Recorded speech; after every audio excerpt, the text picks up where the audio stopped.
Hello learners, welcome to my channel solution.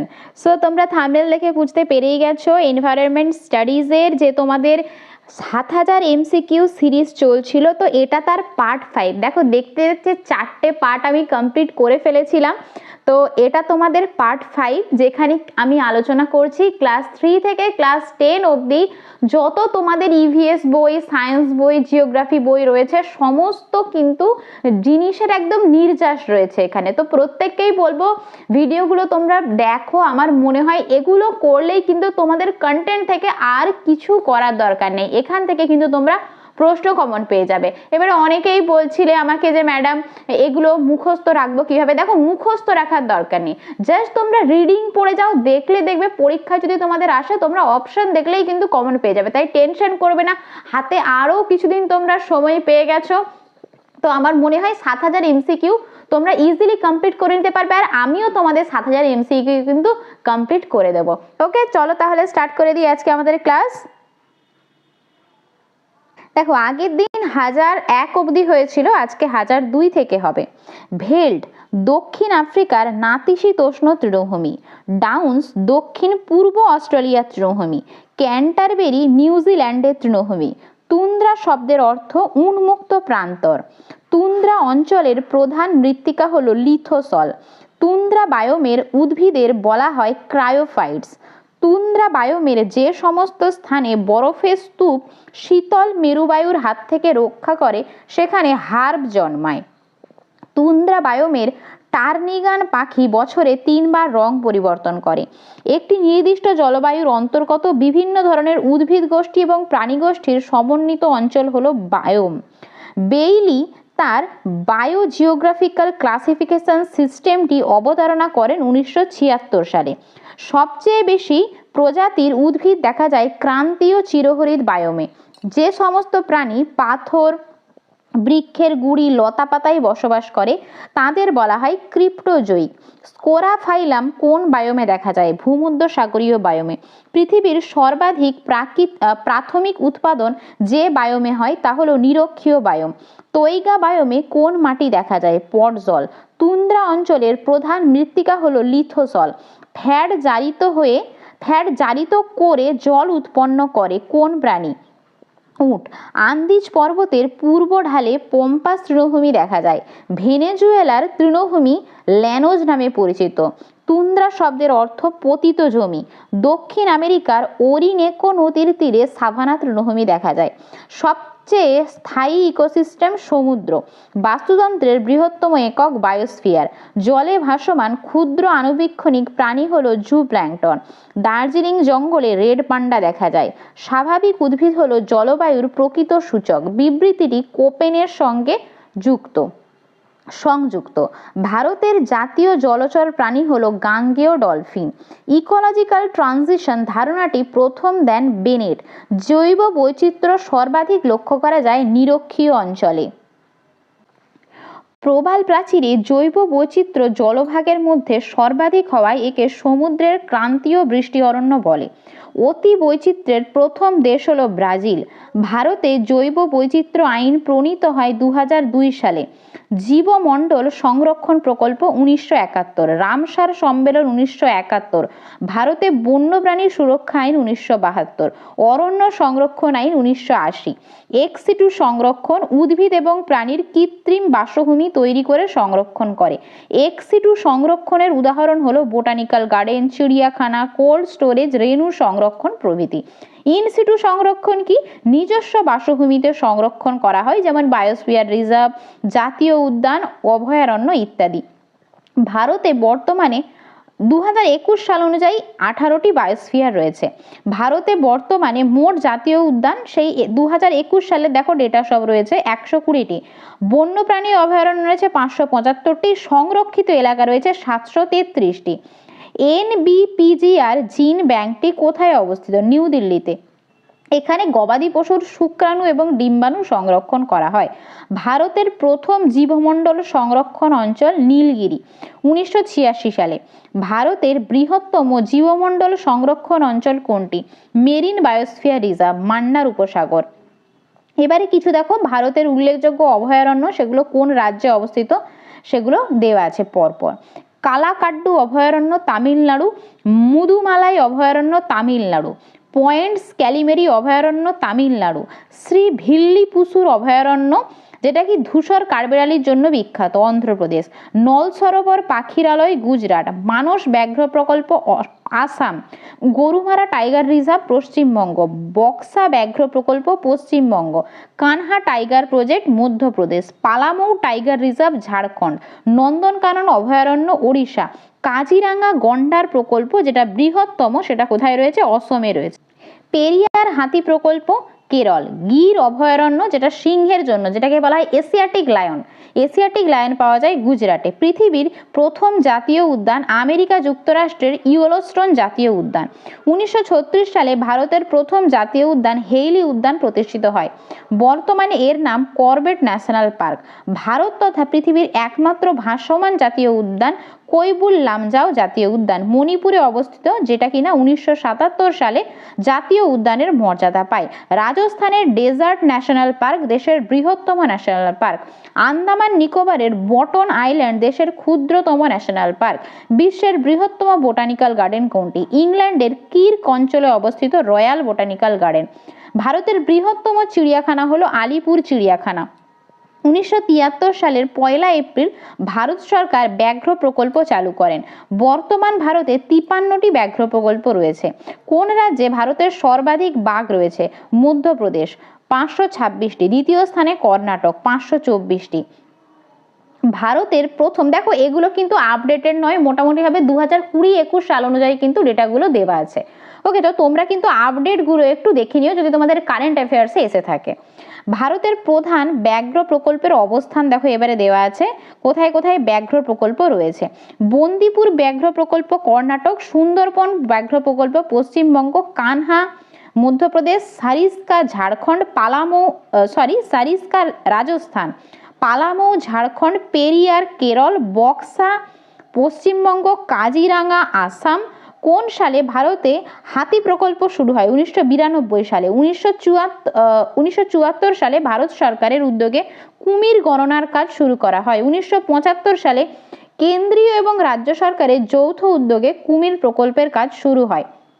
ভারতের উল্লেখযোগ্য কুমির প্রকল্পগুলি হলো ওড়িশার ভিতরকণিকা, অন্ধ্রপ্রদেশের নাগার্জুন সাগর, গুজরাটের গির অরণ্য, পশ্চিমবঙ্গের সুন্দরবন, তামিলনাড়ুর কৃষ্ণগিরি ইত্যাদি। ভারত সরকার 1952 এবং 1973 সালে গন্ডার সংরক্ষণের জন্য আইন প্রণয়ন করে থাকেন। ভারতের পশ্চিমবঙ্গ এবং অসমে 1952 সালে গন্ডার সংরক্ষণ আইন চালু হয়। পশ্চিমবঙ্গে জলদাপাড়া একটি গন্ডার প্রকল্পের উদাহরণ। ভরতপুর পক্ষী অভয়ারণ্য রাজস্থানে অবস্থিত। কেওলাডেও ন্যাশনাল পার্ক রাজস্থানে অবস্থিত। কুলিক পক্ষী অভয়ারণ্য পশ্চিমবঙ্গের রায়গঞ্জে অবস্থিত। পুলিকট হ্রদ পক্ষী অভয়ারণ্য অন্ধ্রপ্রদেশে অবস্থিত। চিন্তামণিকর পক্ষী অভয়ারণ্য পশ্চিমবঙ্গের নরেন্দ্রপুরে অবস্থিত। কুমারাকাম পক্ষী অভয়ারণ্য কেরলে অবস্থিত। কত সালে ভারতের সিংহ প্রকল্প চালু হয়? 1972। এশিয়া তথা ভারতের একমাত্র সিংহ অভয়ারণ্য যেটা তোমাদের বললাম এশিয়াটিক লায়ন গুজরাটের গির অরণ্যে পাওয়া যায়। WWF world wild life fund for nature and natural resources 1961 সালে স্থাপিত হয়। WWF এর সদর দপ্তর সুইজারল্যান্ডের গ্ল্যান্ড শহরে অবস্থিত। ইউনেস্কো, যার ফুল ফর্ম দেখো এখানে লেখা আছে United Nations Educational Scientific and Cultural Organization, স্থাপিত হয় 1945 সালে। ইউনেস্কোর সদর দপ্তর ফ্রান্সের প্যারিসে অবস্থিত। কোনো একটি নির্দিষ্ট প্রজাতির প্রাণী বা উদ্ভিদ এবং তার সমস্ত বংশধরকে একত্রে ক্ল্যাড বলে। পৃথিবীতে মানুষের আবির্ভাব ঘটে হলোসিন উপযুগে। বিশ্বের কত শতাংশ জীববৈচিত্র্য ভারতে আছে?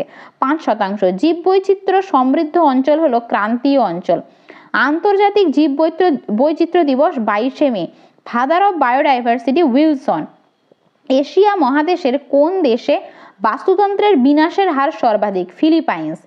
একটি নির্দিষ্ট অঞ্চলে বিভিন্ন জীবগোষ্ঠীর মধ্যে যে বৈচিত্র্য দেখা যায় তাকে বলে আলফা। একটি ভৌগোলিক অঞ্চলের অন্যান্য অঞ্চলের ভিন্ন জীবগোষ্ঠীর মধ্যে যে বৈচিত্র্য দেখা যায় সেটা হচ্ছে বিটা বৈচিত্র্য।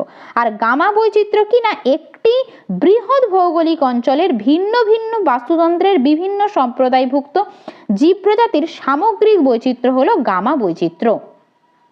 পরবর্তী প্রশ্ন দেখো, জীববৈচিত্র্য হটস্পট ধারণার প্রবর্তক হলেন নরম্যান মায়ার্স 1988 সালে। পৃথিবীতে মোট হটস্পট 34টি, ভারতে হটস্পট 4টি। যেসব প্রজাতিকে তাদের প্রাকৃতিক বাসভূমিতে নির্দিষ্টভাবে চিহ্নিত করা যায় না তাকে বলে বিলুপ্ত প্রজাতি। বিগত 10 বছরে বা সুদূর ভবিষ্যতে যে সমস্ত প্রজাতি বিলুপ্ত হবার সম্ভাবনা রয়েছে তাকে বিপন্ন প্রজাতি বলে।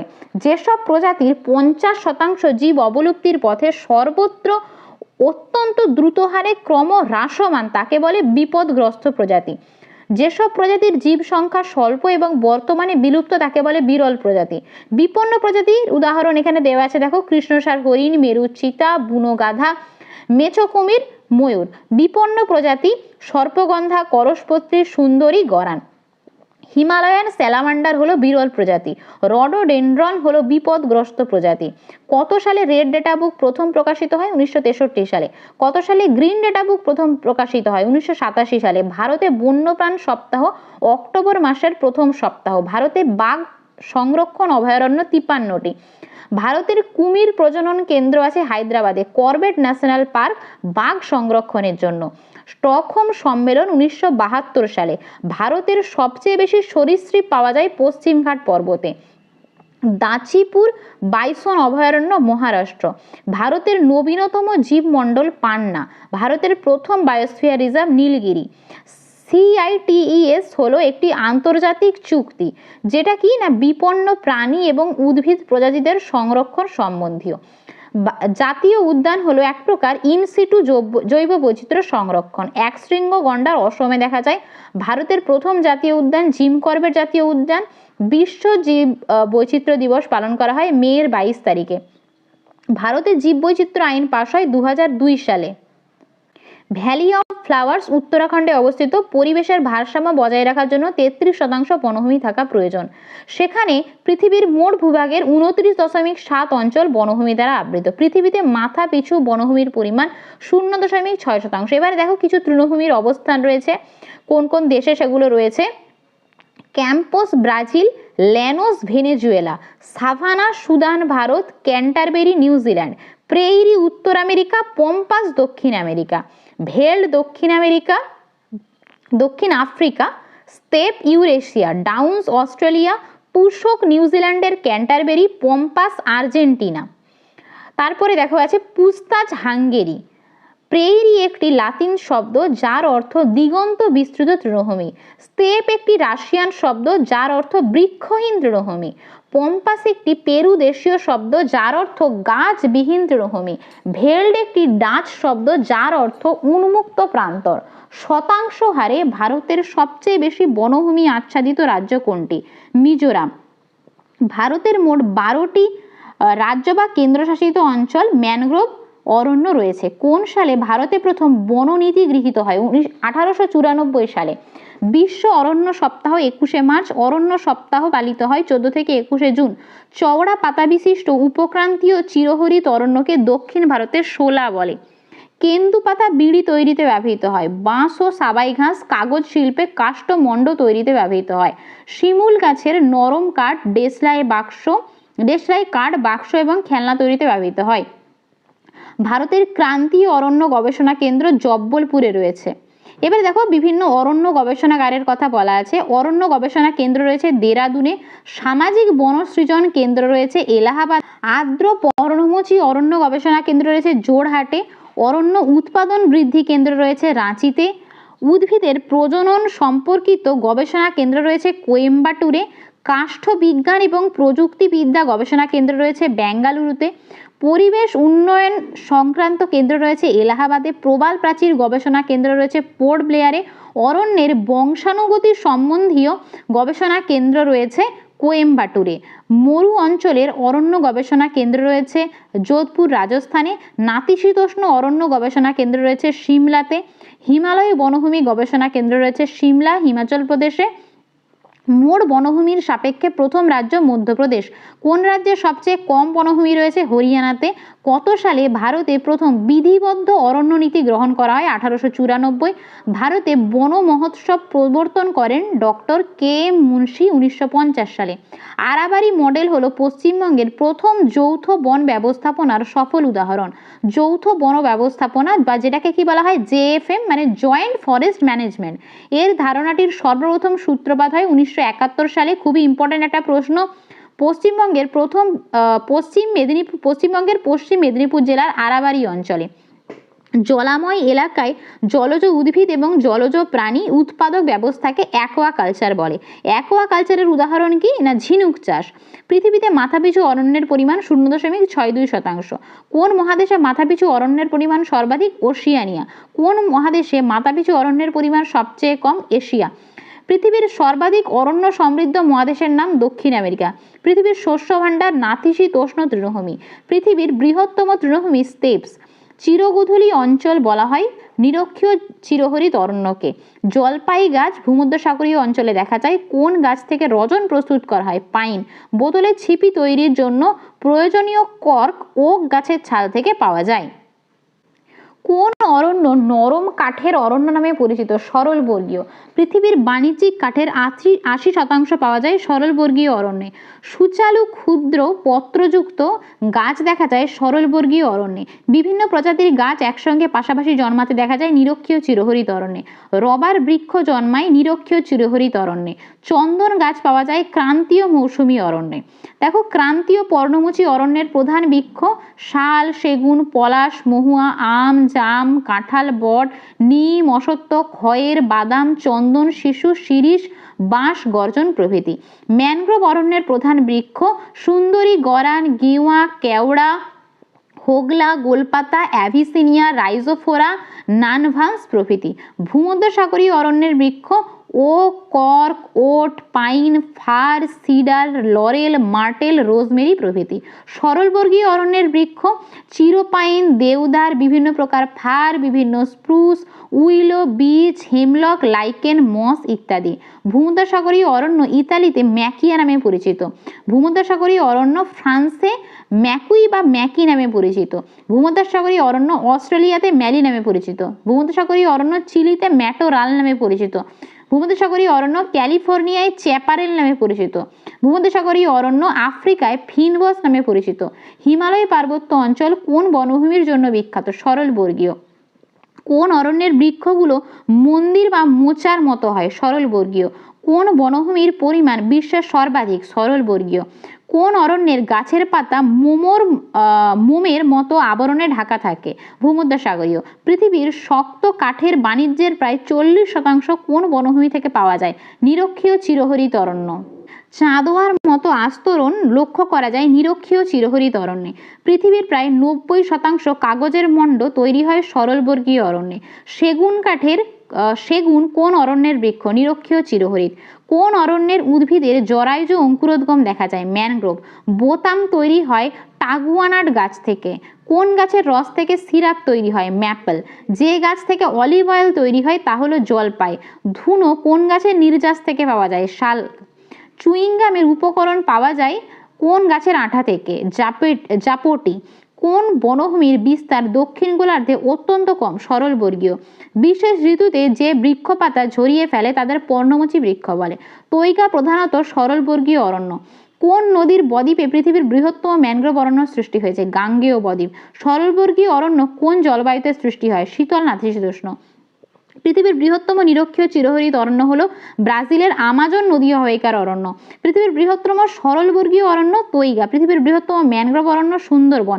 কোন দেশকে সরলবর্গীয় অরণ্যের দেশ বলা হয়? কানাডা। পৃথিবীর ফুসফুস সিলভা অরণ্য। পৃথিবীর সর্বাধিক অরণ্য সমৃদ্ধ দেশ কোনটি? সুরিনাম। পৃথিবীর বৃহত্তম এবং গভীরতম অরণ্য সেলভা। পৃথিবীর সর্বাধিক ম্যানগ্রোভ মহাদেশের নাম এশিয়া। কোন মহাদেশকে ক্রান্তীয় তৃণভূমির মহাদেশ বলা হয়? আফ্রিকা। পরিবেশের ভারসাম্য বজায় রাখতে স্থলভাগে 33% অরণ্য থাকা প্রয়োজন। খেলা সামগ্রী প্রস্তুতিতে যে গাছের কাঠ ব্যবহৃত হয় তা হলো উইলো। কোন অরণ্যের গাছের ডাল পাতায় পরগাছা এবং পরজীবী উদ্ভিদ জন্মায়? নিরক্ষীয় চিরহরিত। কোন অরণ্যাঞ্চল পৃথিবীর ফলের বাগান? ভূমধ্যসাগরীয়। ব্রডলিফ ফরেস্ট বলা হয় নিরক্ষীয় চিরহরিত অরণ্যকে। নিডল লিফ ফরেস্ট বলা হয় সরলবর্গীয় অরণ্যকে। কোন অরণ্যকে চির বসন্তের অরণ্য বলা হয়? ভূমধ্যসাগরীয়। ইউক্যালিপটাসের দেশ অস্ট্রেলিয়া। পৃথিবীর কোন অরণ্যের কাঠ শক্ত এবং ভারী? নিরক্ষীয় চিরহরিত। কোন অরণ্য থেকে সর্বাধিক কাষ্ঠমণ্ড এবং কাগজ উৎপাদিত হয়? সরলবর্গীয়। ঠান্ডা পানীয় কোলা প্রস্তুত করতে কোন গাছকে ব্যবহার করা হয়? কোলা নাট। ত্রিস্তর বিশিষ্ট উদ্ভিদ দেখা যায় নিরক্ষীয় চিরহরিত অরণ্যে। ঠেসমূল এবং শ্বাসমূল কোন অরণ্যের বৃক্ষের বৈশিষ্ট্য? ম্যানগ্রোভ। আফ্রিকার মধ্যে সর্বাধিক ম্যানগ্রোভ অরণ্য নাইজেরিয়াতে দেখা যায়। ম্যানগ্রোভ অরণ্যের কোন উদ্ভিদ প্রজাতির জরায়ুজ অঙ্কুরোদ্গম হয় না? সুন্দরী। হেক্টর প্রতি কত শতাংশ গাছ থাকলে তাকে অরণ্য বলা হয়? 5%। ভৌগোলিক আয়তনের ভিত্তিতে প্রথম অরণ্যাচ্ছাদিত স্থান হলো মিজোরাম। সর্বাধিক সংখ্যক গাছ আছে মধ্যপ্রদেশে। ছোটনাগপুর মালভূমিতে বিকাশ লাভ করে পর্ণমোচী উদ্ভিদ। ভারতে যে ধরনের উদ্ভিদ সবচেয়ে বেশি দেখা যায় তা হলো শুষ্ক পর্ণমোচী অরণ্য। সামাজিক বনসৃজন প্রকল্প শুরু হয়েছে 1976 সালে। পশ্চিম ঘাট পর্বতের বৃষ্টিচ্ছায় অঞ্চলে বিকাশ লাভ করে গুল্ম এবং তৃণজাতীয় উদ্ভিদ। পশ্চিম ঘাট পর্বতের পশ্চিমাঞ্চলে দেখা যায় চিরহরিত উদ্ভিদ। হিমালয়ের পাদদেশে যে উদ্ভিদের প্রাধান্য সর্বাধিক তা হলো চিরহরিত। ভারতে ক্রান্তীয় চিরহরিত সর্বাধিক আছে আন্দামান নিকোবর দ্বীপপুঞ্জে। শাল গাছের পরিমাণ সর্বাধিক রয়েছে মধ্যপ্রদেশে। পশ্চিমবঙ্গের বেশিরভাগ উদ্ভিদ হলো আর্দ্র পর্ণমোচী। চন্দন গাছ সর্বাধিক দেখা যায় কর্ণাটকে। সমগ্র গাঙ্গেয় সমভূমি অঞ্চলে দেখা যায় ক্রান্তীয় পর্ণমোচী। ভারতের দ্বিতীয় বৃহত্তম ম্যানগ্রোভ অরণ্যর নাম হচ্ছে পিছাভরম। উদ্ভিদের স্ক্লেরেন কাইমা কলা এক ধরনের যান্ত্রিক কলা। উদ্ভিদের জল বহন করে জাইলেম কলা। কোন রাজ্যে রবার গাছ বেশি দেখা যায়? কেরল। ভারতের ফরেস্ট কনজারভেশন আইন প্রণয়ন করা হয় 1980 সালে। ম্যানগ্রোভ অরণ্য দেখা যায় উপকূল অঞ্চলে। MOEF এর সম্পূর্ণ রূপটি হলো ministry of environment and forest. উচ্চ পার্বত্য অঞ্চলে জন্মায় ওক, বার্চ এবং রডোডেনড্রন। আরাবারি যে জন্য বিখ্যাত তা হলো যৌথ বন সংরক্ষণ। পরিবেশ দূষণকারী জৈব এবং অজৈব উপাদানগুলিকে দূষক বলে। ক্ষয়িষ্ণু পদার্থ উদ্ভিদ এবং প্রাণীর মৃতদেহ।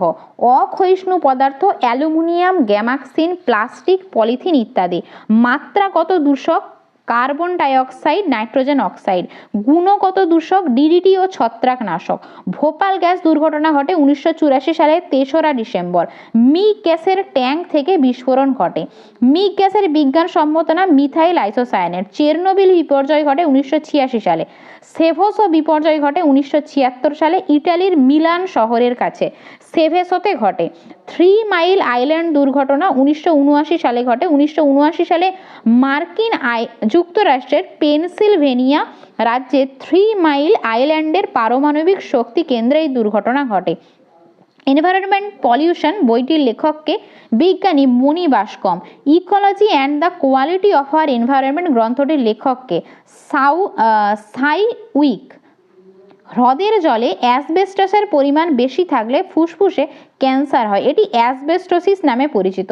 ব্যাকটেরিয়া রোগের নাম বলো। Cholera, typhoid, paratyphoid. দেখো এবারে কিছু জীবাণুঘটিত রোগ বা ব্যাকটেরিয়া ঘটিত রোগের কথা এখানে আছে। জীবাণুঘটিত রোগ কি না? অ্যানথ্রাক্স, লেপ্টোস্পাইরোসিস, কিউজ্বর। কৃমি গঠিত রোগ হুকওয়ার্ম বা গুঁড়ো কৃমি, গোল কৃমি। শব্দের তীব্রতা মাপার প্রচলিত একক হলো ডেসিবেল। 1 বেল সমান 10 ডেসিবেল। বেল নামক এককটির নামকরণ করা হয়েছে টেলিফোনের আবিষ্কর্তা আলেকজান্ডার গ্রাহাম বেলের নাম অনুসারে। ডিসলেক্সিয়া হলো সীসার বিষক্রিয়াজনিত একটি রোগ। জলের মধ্যে খনিজ পদার্থ দ্রবীভূত থাকলে তাকে মিনারেল ওয়াটার বলে। বর্তমানে মিনারেল ওয়াটারে সোডিয়াম কার্বনেট থাকায় একে সোডা ওয়াটার বলে। ইউট্রোফিকেশনের ফলে শৈবালের বৃদ্ধি ঘটে, অক্সিজেনের পরিমাণ কমে গিয়ে জলকে দূষিত করে, একে শৈবাল ব্লুম বলে। ইটাই বা আউচ রোগ ক্যাডমিয়াম নামক ভারী ধাতুর বিষক্রিয়াজনিত রোগ। আর্সেনিকের বিষক্রিয়াজনিত রোগ হলো ব্ল্যাকফুট। পারমাণবিক বিগলন বা নিউক্লিয়ার ফিউশন। সূর্য এবং নক্ষত্রগুলির বিশাল শক্তির উৎস হলো পারমাণবিক বিগলন। পিচ ব্লেন্ড ইউরেনিয়ামের প্রধান আকরিক। গৃহপালিত পশুর পরিত্যক্ত আবর্জনা এবং মলমূত্রকে বায়োডিগ্রেডেবল দূষক বলে। জৈব প্লাস্টিক একটি বায়োডিগ্রেডেবল পলিমার। সিওডি কথার অর্থ কেমিক্যাল অক্সিজেন ডিমান্ড। ন্যূনতম যে পরিমাণ অক্সিজেন জলে দ্রবীভূত না থাকলে জৈব পদার্থগুলির রাসায়নিক বিশ্লেষণ সংগঠিত হয় না, তাকে রাসায়নিক অক্সিজেন চাহিদা বলে। লন্ডন ফগ নামক প্রাকৃতিক দুর্যোগ ঘটে 1950 সালে। মাটিতে স্বাভাবিক আর্সেনিকের মাত্রা 5 ppm। হু এর মতে শব্দের নিরাপদ প্রাবল্য 45 ডেসিবেল। কোন উপাদান জলের বিওডি বৃদ্ধি করে? অ্যালগি। মোটর গাড়ি থেকে নির্গত ধাতব দূষকটি হলো সীসা। রাষ্ট্রপুঞ্জের জলবায়ু সংক্রান্ত সংস্থা আইপিসিসি। কোন সালে ভারতবর্ষে কেন্দ্রীয় বন্যা নিয়ন্ত্রণ পর্ষদ গঠিত হয়? 1954 সালে। ওয়াটার ব্লুম সৃষ্টি করে কচুরিপানা। ইটাই রোগের জন্য দায়ী কোন মৌল? ক্যাডমিয়াম। পরিবেশের সংরক্ষণ আইন হয় 1986 সালে। আন্তর্জাতিক ওজোন সুরক্ষা দিবস 16 সেপ্টেম্বর। অ্যাসবেস্টোসিস রোগের প্রভাব পড়ে ফুসফুসে। দেখো আজকের ভিডিওটা তোমাদের জন্য এই পর্যন্তই। নেক্সট পার্টে আবার তোমাদের সঙ্গে দেখা হচ্ছে। তো ততক্ষণ প্রত্যেককেই বলবো পড়াশুনো করতে থাকো। অনেকটা সময় পেয়েছো, কন্টিনিউ কিন্তু পড়াশোনাটা করে যাও। আশা করি ততদিন তোমাদের 7000 MCQ কিন্তু শেষ করে দিতে আমি পারবো। আর তোমাদের যদি ভিডিওটা ভালো লেগে থাকে তাহলে অবশ্যই লাইক করো, বন্ধুদের সাথে শেয়ার করো, এবং যারা আমার চ্যানেলে আজকে নতুন তাদেরকে বলবো চ্যানেলটাকে অবশ্যই সাবস্ক্রাইব করে আমার পাশে থাকবে। Thanks for watching.